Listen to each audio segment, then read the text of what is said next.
భారత్కి ప్రమాదకారిగా మారబోతున్నారు. తన కొడుక్కి చేయబోతున్నటువంటి వ్యాపారం ఏదైతే ఉందో క్రిప్టో కరెన్సీ, ఆ మైనింగ్కి సంబంధించినటువంటి సెంటర్గా పాకిస్తాన్ ఏదో ప్లాన్ చేస్తున్నారు అందుకని అంటున్నారు.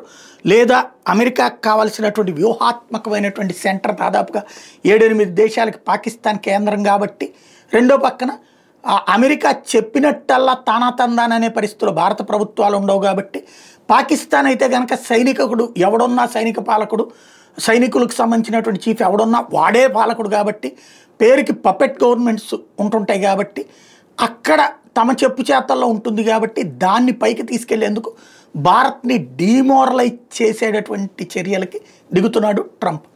తాజాగా మరొకసారి భారత్ పాక్ యుద్ధాన్ని నేనే ఆపాను, ఆంక్షలు పెడతానన్నాను, వ్యాపార ఆంక్షలతో భయపడ్డారు. ఇద్దరూ అణ్వాయుధాలకు సంబంధించినటువంటి వాళ్ళు. పాకిస్తాన్ భారతదేశం మీద అణుబాంబు వేయడానికి సిద్ధపడింది, నేను ఆపాను. ఎవడాడు గొట్టంగాడు? పాకిస్తాన్ అణుబాంబు వేస్తే భారత్ మొత్తం ఏమన్నా అవుతుందా? ఎస్, కరెక్ట్, ఖచ్చితంగా దెబ్బ తగులుతుంది. అప్పుడు ఊరుకుంటామా? 4 అణుబాంబులు వేయమా? పాకిస్తాన్ మొత్తం బూడిచ్చేయమా? అంత సిల్లీగా ఉన్నామా?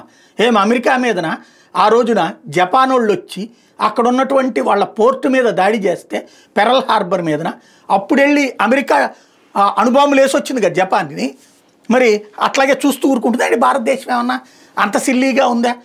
వాడో పక్కన అక్కడ మాణుస్థావరం ధ్వంసమైంది ముర్రో అని చెప్పి బతిన్లాడుకుంటే భారతదేశం ఓకే మేము కొట్టాలని కొట్టేసాంలే పోరా అని చెప్తే, దాన్ని తీసుకొచ్చి క్రెడిట్ సొంతం చేసుకునేటందుకు మిగించేస్తూ ఏదో పాకిస్తాన్ని గొప్పగా ఫోకస్ చేస్తూ భారత్ని తక్కువగా చేసి చూపెడుతూ నాటకాలు పతాక స్థాయికి చేరింది.